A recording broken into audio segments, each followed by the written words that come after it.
Itu dua kategori ya. Maknanya kita duk faham, masyarakat duk faham selama ni yang menerima aja rasuah salah. Tak ada. Memberi pun sama aja. Salah dia sama. Okey. Yang ni jelas.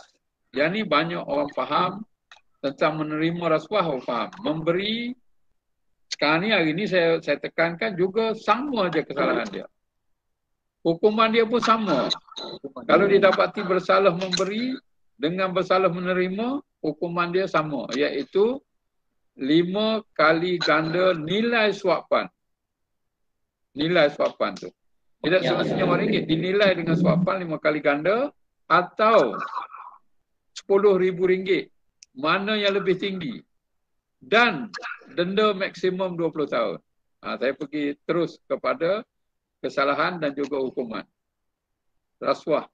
5 kali ganda ni macam ni. Kalau ambil RM50, 5 kali ganda, dia tak kena 250, dia kena 10,000. Tapi kalau ambil 1 juta, kalau suapan tu melibat 1 juta, dia tak kena 10,000, dia jadi 5 juta.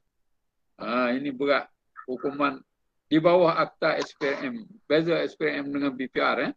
BPR dulu, dia bagi denda atau penjara. Tak ada spesifik amount. Ni 5 kali ganda. At least 5 kali ganda. Okey, itu dua kesalahan mudah faham. Yang banyak berlaku, terutama pejabat-pejabat awam, pegawai-pegawai awam, macam kita kat Koldi ke, pensyarah ke, guru ke, yang kita tak sedar, dua jenis lagi kesalahan. Iaitu kesalahan, dia guna dalam bahasa undang-undangnya, mana-mana orang juga, any person. Mana-mana orang menggunakan atau mengemukakan apa-apa dokumen yang mengandungi butir-butiran matan yang palsu, khilaf atau tak lengkap. Ini payah dia tu. Mengguna atau mengemukakan apa-apa dokumen, any dokumen. Dan dokumen tu mengandungi sama ada palsu, palsu ni totally palsu lah. Ataupun tak lengkap, tak cukup. Yang katalah kalau bekalan 10 dia kata 20. Itu dia bukan palsu tapi tak lengkap, ataupun khilaf. Khilaf ni dia katalah dia beli meja tapi dia tuntut beli kain lansir, macam tu. Itu khilaf tu. Dia pasal peruntukan tak ada, dia nak main pusing, dia pun buat tuntutan. Dia gunakan dengan pembekal dia, you tulislah kain lansir, kita tak ada peruntukan lain. Sebenarnya peruntukan tu untuk beli meja, contoh dia, khilaf. Ini kesalahan yang ketiga, dan kesalahan ini melibatkan dokumen, dan inilah yang paling banyak berlaku bagi pegawai-pegawai kerajaan, terutamanya kalau macam kalau di kolej, sekolah apa ni, dia bukan manipulate, dia nak menggunakan bajet yang ada tu untuk tujuan yang lain. Ini jaga berhati-hati. Pasal dokumen ni bila katalah dia guna untuk beli kata tadi lansir kan. Tapi pergi tengok mana lansir tak ada. Pasal dia guna untuk beli meja kan. Tak boleh nak tunjuk lansir. Mudah-mudah kena yang ni. Yang ni tak boleh nak lari pasal dokumen. Okey, yang ketiga. Yang keempat. Ini khas untuk bukan any person. Untuk pegawai badan awam sahaja. Macam kita lah. Kalau pegawai pensyarah ni. Iaitu menyalahgunakan sama ada jawatan atau kedudukan. Itu different. Jawatan lain, kedudukan lain. Macam kata di jawatan di kolej dia panggil pengetua ke? Tuan Haji minta maaf saya sebut. Okey. Pengetua. Tapi pengetua yang jawatan. Kedudukan dia sebagai pengetua, dia menjadi pengerusi lembaga atau pengerusi jawatan kuasa sebut harga pemberian kantin. Itu kedudukan. Jawatan pengetua tapi kedudukan dia pengerusi, ada pengerusi pemeriksa kertas ke apa tak kisahlah. Itu beza dia. Dua-dua keadaan ini boleh berlaku salah guna. Sama ada salah guna jawatan atau salah guna kedudukan apabila dia membuat apa-apa tindakan. Bukan keputusan saja. Very clear. Dalam undang-undang itu mana-mana pegawai badan awam menggunakan jawatan atau kedudukan dia untuk kepentingan sama ada peribadi dia atau saudara dia ataupun sekutu dia. Itu undang-undang. Orang pergi tanya undang-undang dulu, pening sikit lah. Tapi tak apa, okey, kita bagi je lah. Kita bagi je lah. Ini keyword Jadi maknanya contoh dia. Kata sebagai pengetua. Pengetua ada kuasa melantik dia panggil pegawai khidmat singkat misalnya. So dia lantik pegawai khidmat singkat tu dari kalangan saudara dia. Saudara tu dalam undang-undang saudara sampai ke sepupu. Isteri dia ke, adik-beradik dia ke, anak dia ke, abang dia ke, mak dia ke. Sampai paling jauh sepupu. Itu interpretation of saudara.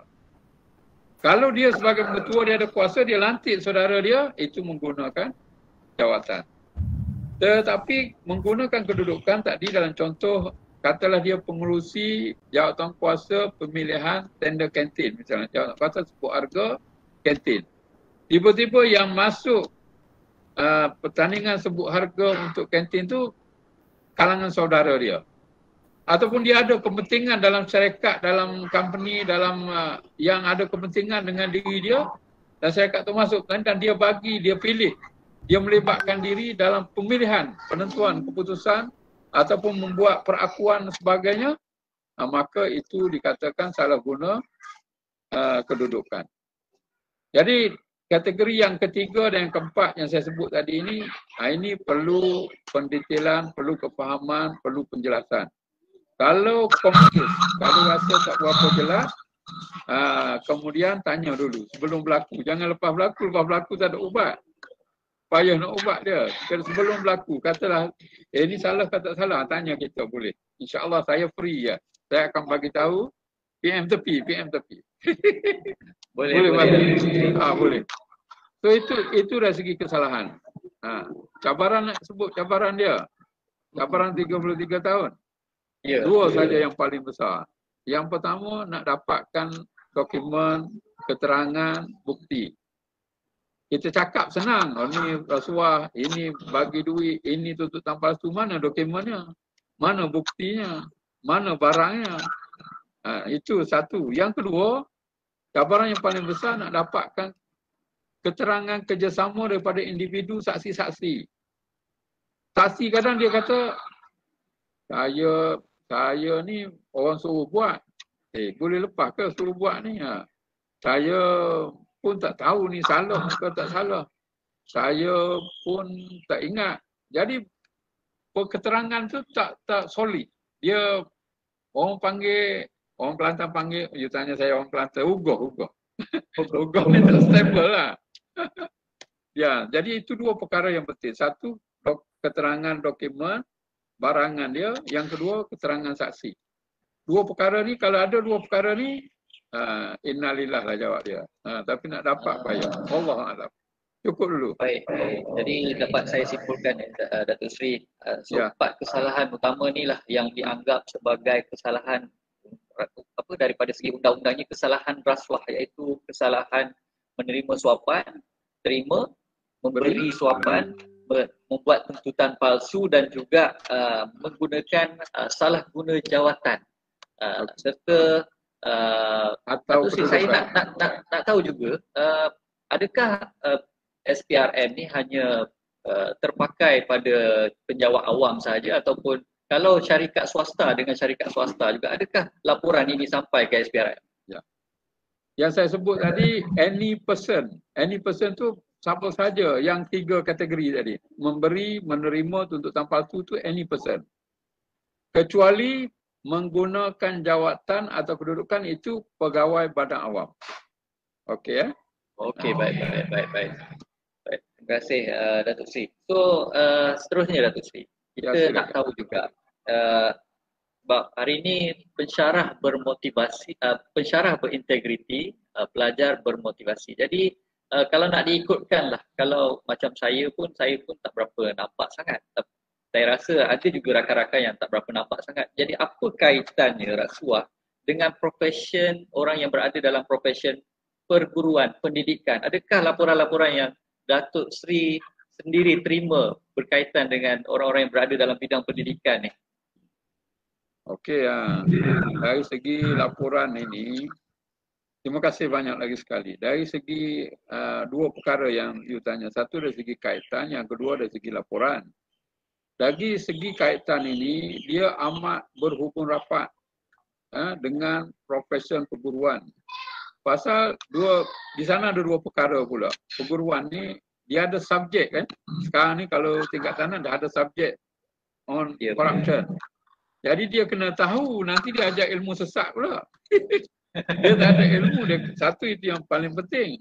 Yang kedua, dia punya credibility, integrity dia. Dia kena tunjuk contoh tauladan. Because orang dulu sebut guru kecim berdiri, anak murid kecim berlari.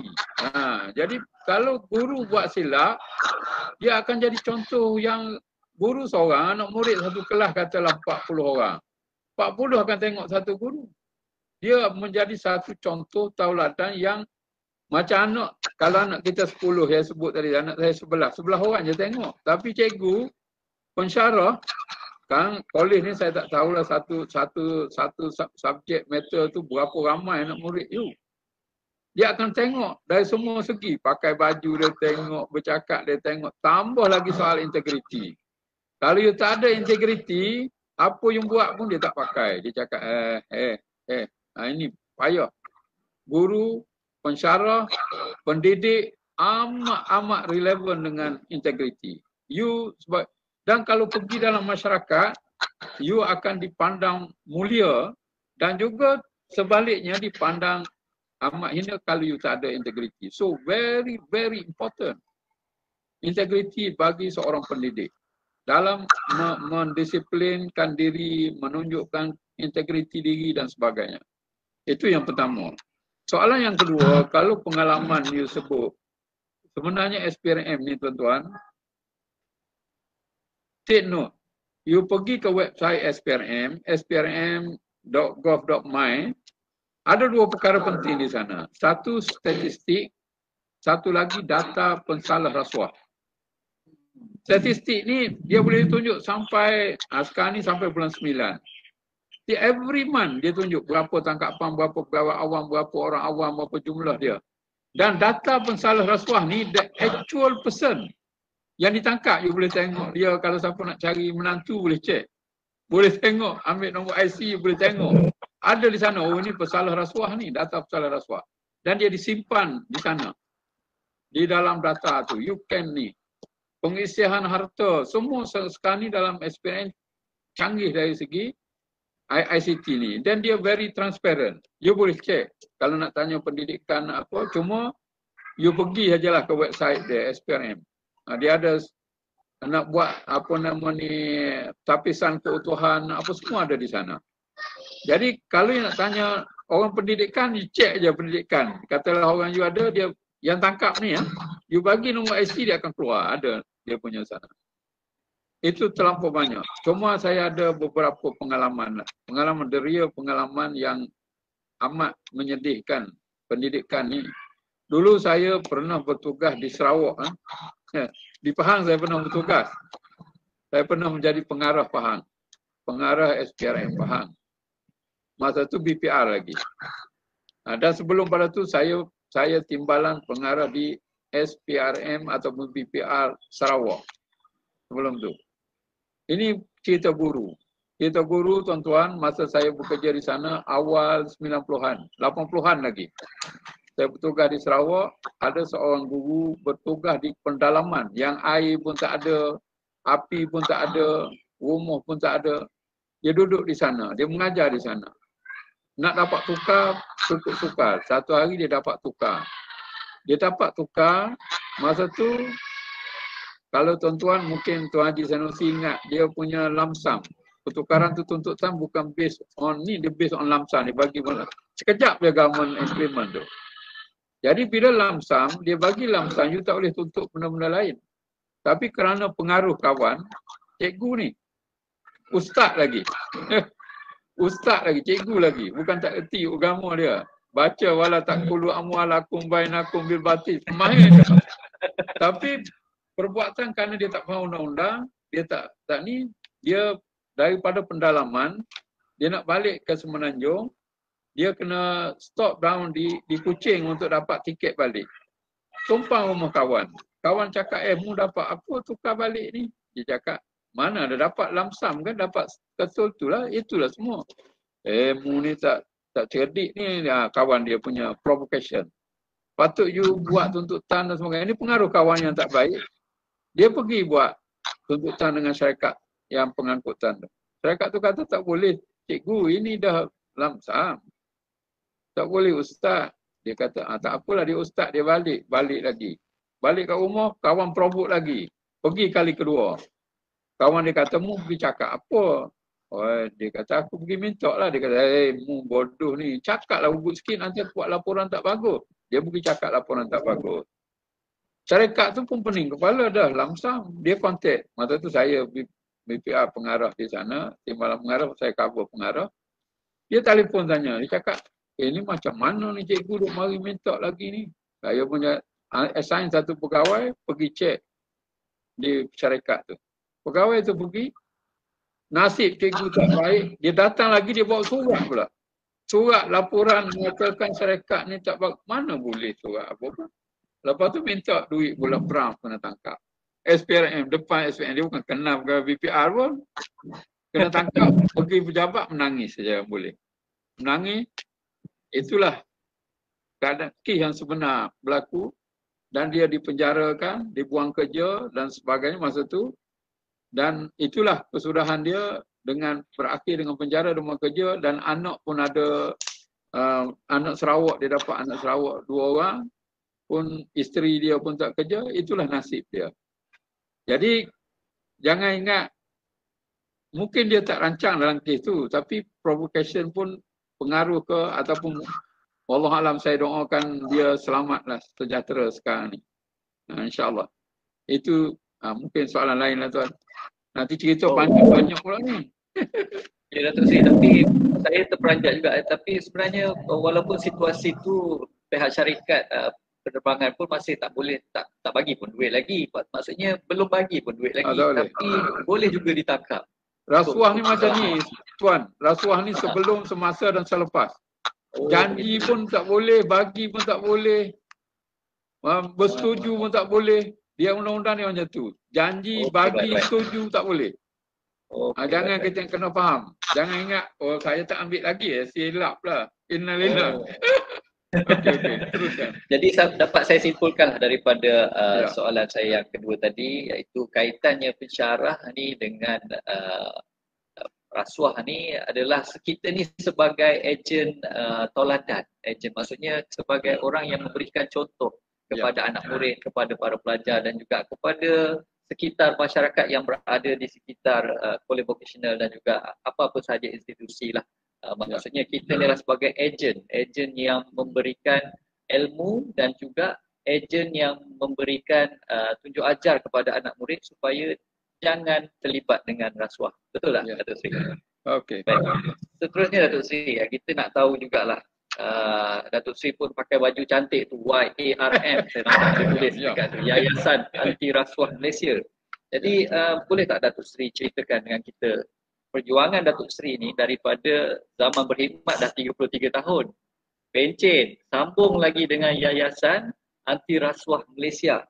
Jadi ceritakan sedikit Datuk Seri berkaitan dengan usaha YARM yang berfungsi sekarang ni. Maksudnya Datuk Seri masih lagi bersemangat untuk memberi kesedaran.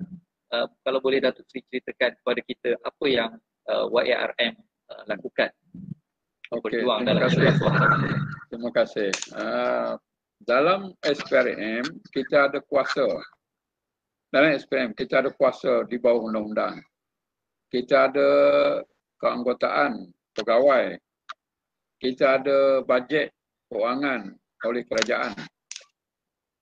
Tapi perjuangan belum selesai lah. Kita kena teruskan perjuangan mencegah rasuah ini, bukan terhenti takat di pejabat saja. Kalau kita terhenti di pejabat, dalam ada kuasa, ada keuangan, ada kepegawaian, dia tak akan habis.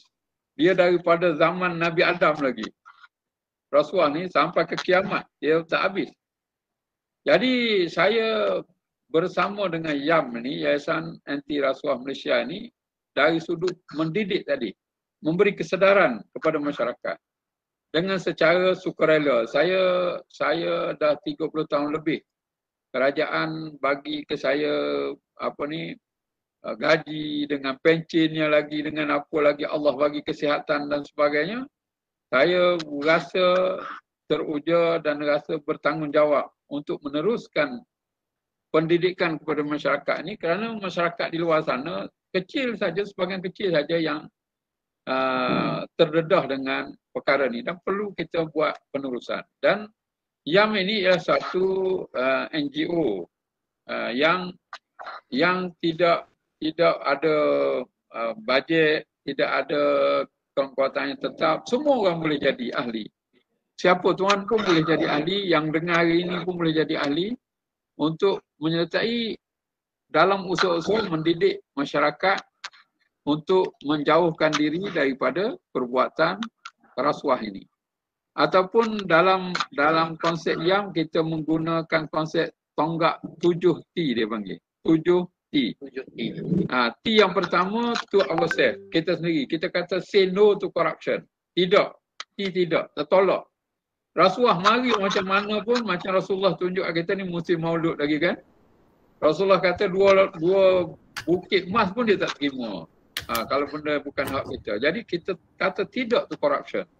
Whatever macam mana mari pun, itu yang kita nak didik kita dan juga masyarakat supaya say no to corruption. Kalau kita tengok, kalau kita tahu ada yang berlaku selain daripada kita, mungkin saudara kita ke, mungkin kawan kita ke, mungkin rakan sepejabat kita ke, mungkin anak-anak buah kita ke, kita tahu, kita tengok, kita tegur. Tegur dengan kasih sayang. Tegur dengan keikhlasan. Tegur dengan, sebenarnya kalau tegur paling berat, tegur dengan undang-undang lah. Report SPRM habis dah dia. Tapi kita tegur dengan ikhlas, dengan jujur. Ini salah, ini tak betul. Jadi satu T tidak, 3 T tengok, tahu, tegur. Kalau dah terambil juga, tegur kita tak tahu dulu kerana kita tak tahu, maka kita tinggalkan. T yang seterusnya, kita tinggalkan. Jangan ambil, tinggal. Jangan ambil, dan last kali kita taubatlah. Bagi kita orang yang beriman, kita boleh taubat. Orang yang lain pun ada cara dia lah, cara mengikut agama dia tinggalkan. Jangan ambil lagi. Jangan lagi biarkan diri kita terpalit dengan perbuatan rasuah. Okey. Itulah perjuangan yang pada hari ini. Baik Datuk Seri. Terima kasih Datuk Seri. 7T yang kita perlu amalkan. Tak kiralah siapa pun, anybody, any person. Tidak, tahu, tengok, tegur, terambil, tinggalkan dan juga last kali kita taubat kalau dah terambil itu. Jadi Datuk Seri, sepanjang YARM memperjuangkan isu-isu rasuah ni, ada tak perkara-perkara yang maksudnya YARM dapat selamatkan seseorang ni, contohlah, ini contoh, dapat selamatkan seseorang ni daripada menerima rasuah. Jadi bagaimana, adakah individu tersebut kontak dengan YARM ataupun kontak dengan Datuk Seri sendiri untuk mendapatkan nasihat atau bagaimana? Okey, terima kasih. Kita manusia ni, dia beza antara tahu dengan tak tahu. Bila dia tahu, dia bertindak lah. Dia tak tahu, mungkin dia tak bertindak. Jadi masa saya mengendalikan YAM ni bersama dengan sahabat-sahabat saya, kita buat pendedahan macam ni. Kita pergi buat cakap macam ni. Sebaik sahaja, ini fizikal, sekarang ni kita online. Sebaik sahaja, ada beberapa tempat lah, banyak tempat yang saya pergi. Sebaik sahaja habis program ni, ada yang datang berjumpa kita dengan air mata, dengan menangis. Dia kata saya tak sedar, saya tak tahu, saya dah laku. Macam mana saya nak selesaikan problem saya ni, bagaimana saya sebenarnya diarah, sebenarnya saya terpengaruh dengan kawan. Macam-macam lah. Dia macam-macam keadaan yang menyebabkan dia terlibat dan ada kesedaran. Dan banyak kita nasihat dan kita bagi panduan dan kita dapati banyak tindakan-tindakan positif. Mereka bukan tidak lagi amalkan yang T tadi. yang dah terambil dia tinggalkan, yang dia tahu dia bagi teguran. Dia mula dia takut nak tegur, terutama bila bos kan. Buah arah buat macam ni, buah arah buat salah. Kita ajar bagaimana cara nak menegur bos dengan yang terbaik. Kalau boleh kita cakap ini dia tanya kita apa undang-undang, apa peruntukan undang-undang. Kita bagi nasihat kat dia. Undang-undang kata macam ni. So kalau bos tu boleh terima, dia bagi tahu. Kalau bos tak boleh terima undang-undang juga, cara yang baik, dia tulis di situ. Saya telah merujuk perkara ini, harap tuan dapat mengambil. Bertulis, biar ada bertulis. Jadi perkara-perkara ini berkesan. Jangan jadi punca pergaduhan, tapi buat secara hikmah, secara yang bijaksana. InsyaAllah kita ada pengalaman, kita boleh tegur. Kalau ada sahabat-sahabat dalam ni, lepas pada ni nak tahu detail, boleh kita bantu. InsyaAllah. Terima kasih tuan. Baik. Terima kasih Datuk Seri. Jadi maksudnya sebenarnya YRM bila buat perkongsian begini, jadi ada timbul kesedaran kepada siapa yang mendengar yang mungkin telah melakukan kesilapan, tapi itu tidak mengapa. InsyaAllah YRM akan membantu anda semua sekiranya ada apa-apa yang diperlukan. Jadi di hujung forum ini nanti kita akan dapatkan sedikit nombor kontak lah YRM bagaimana untuk berhubungan selepas ini. Jadi Datuk Seri, sebagai any person tadi, kalau macam kita dah nampak satu keadaan yang dianggap macam tidak berintegriti lah, kan? Dan kita rasa kita tidak mahu terlibat dalam situasi tersebut. Jadi bagaimana kita nak laporkan sesuatu keadaan yang dianggap tidak berintegriti tadi? Ya, okey. Terima kasih lagi sekali. Integriti ni dia lebih luas lagi daripada rasuah. Ya, rasuah ni salah satu daripada kecairan ataupun pelanggaran integriti. Ada kesalahan-kesalahan lain yang dianggap tidak berintegriti. Jadi saya kategorikan untuk mudah, saya kategorikan kepada 4 perkara lah.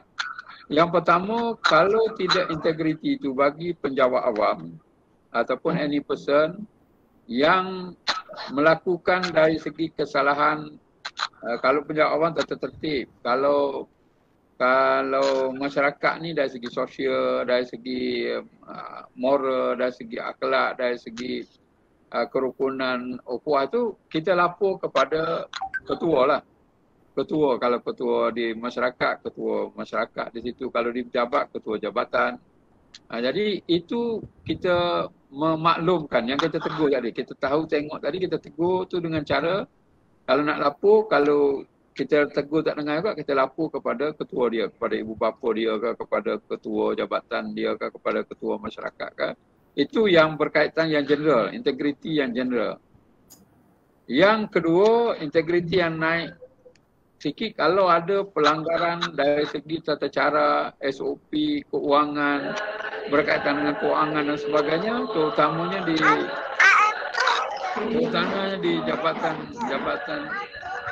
di jabatan kerajaan, ialah kita lapor kepada audit lah. Audit kan? Audit dalaman ke ataupun audit luaran ke, kita ada. Jadi kita tengoklah, kita pertimbangkan adakah wajar untuk disampaikan kepada audit ke, mencukupi tadi setakat ketua jabatan ke atau sebagainya. Itu kategori keuangan. Satu lagi, kalau kategori jenayah yang melibatkan kesalahan di bawah penal code, integriti itu melanggar penal code, maka kita lapor kepada polis. Polis, ataupun kalau dia melibatkan jawatan penguatkuasa lain selain daripada polis yang berautoriti dalam bidang-bidang pelanggaran integriti itu. Integriti itu, maka kita pergi kepada penguatkuasa. Dan kalau yang spesifik, kalau yang rasuah kepada SPRM lah. SPRM ni tuan, ada ramai orang yang tak tahu. Kalau berlaku penawaran rasuah, kalau dia tak lapor, menjadi satu kesalahan di bawah undang-undang. Kalau dia Seksyen 25 Akta Suruhanjaya Pencegah Rasuah, kalau pegawai awam yang ditawar Macam tak ditawar, diberi, dijanji rasuah, dia tak lapor, kalau didapati bersalah, dia boleh dihukum sampai RM100,000 dan denda sampai 10 tahun. Jangan main-main. Tapi kalau orang awam yang terlibat dengan tawaran tadi, janji tadi, dia tak lapor, dia kena 10,000 ataupun 2 tahun. Itu yang ada. Jadi perkara inilah yang kita kena jelaskan kepada masyarakat yang perlu tahu. Dia ingat tak apa, aku tak ambil, aku tolak, okeylah. Tapi sebenarnya legally dah salah di bawah undang-undang. Itu. Jadi itulah tempatnya nak melapor. Dan SPRM ni mungkin tuan tak tanya, masuk dalam website SPRM tu, dia berbagai punca. Nak hantar surat layang ke, nak web tulis dengan WhatsApp ke, nak apa. Janji you hantar je. Janji sampai ke SPRM, email ke apa ke, dia akan terima. InsyaAllah. Wallahualam. Okey, baik Datuk Seri. Jadi ikut segmen lah, kalau maksudnya kalau jenayah polis, rasuah dengan SPRM. Jadi kalau tata tertib, jabatan dan juga kalau kewangan kena report dengan audit lah.